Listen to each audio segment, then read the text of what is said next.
What would you do if you knew that your home and your city were in immediate danger and there was little to nothing you could do to stop it? This happens to many people around the world every year and happened to me and my family in 2005 due to Hurricane Rita.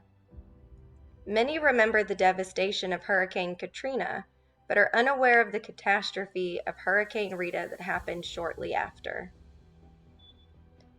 Hurricane Rita was originally projected to hit the Galveston-Houston area, which is just west of me.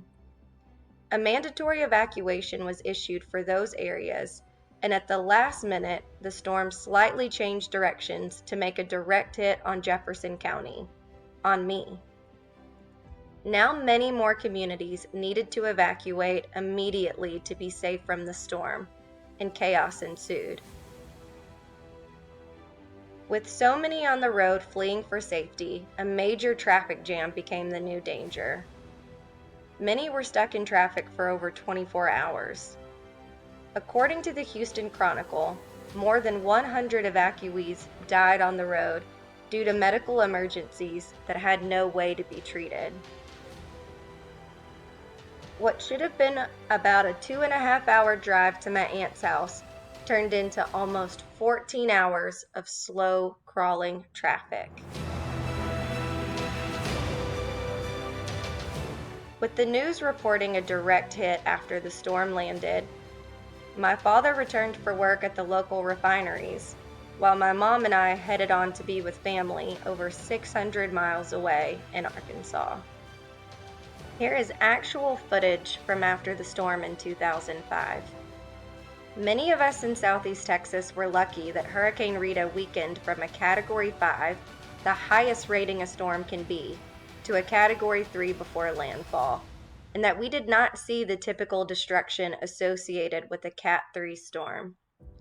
Many homes and businesses were spared with minimal damage, surprisingly. Here's a little bit from a documentary in 2005. There was a lot of damage, it was widespread but not extremely severe. So that was a great relief that, hey, we didn't come out of this thing as bad as we thought we may. And I began to wonder, well, was it a Category 3 or not? What happened? Because this is not typically Category 3 damage. Then as we were getting more information, we found out that, hey, yeah, we did get some 120-mile-an-hour winds, but the majority of the severe damage in the storm surge was well east of us. However, we could not simply return to our homes because what had been destroyed was our power grid. Here is more from that documentary. Southeast Texans began cutting paths through the downed trees, and energy crews began assessing the damage to the power system. I've been through storms before. Lived on the Gulf Coast all my life. I've been through a lot of storms. This particular storm did more to our power system than I would have ever imagined.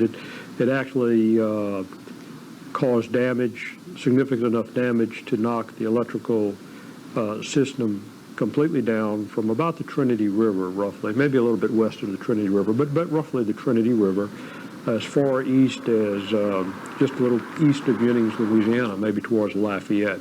So every electrical transmission line, although it might not have been on the ground, during the storm, debris, trees, or even a structure failure in some cases, caused all of those lines to actually be taken out of service automatically by the protective equipment. So when the storm was, the winds were dying down and we were looking at kind of the status of the system, it was somewhat unnerving to see how much damage had been done and the plan that we would have to implement and put in place to get power up to an area that basically was totally black. Returning home after weeks of being relocated to no electricity and a bedroom destroyed by mold was quite difficult as a high school senior that must return to school. Even after returning home, many of us were still displaced for some time while our homes were restored. My community is a tough one who has rebuilt many times over the years and has experienced Hurricane Rita, Ike, and Harvey, as well as other smaller storms and dangerous floods during my lifetime. Next time you see a story about a natural disaster somewhere, I hope you will have more insight into the lived experiences of the survivors and find a way to get involved through volunteering or donating locally. You never know when it could be you.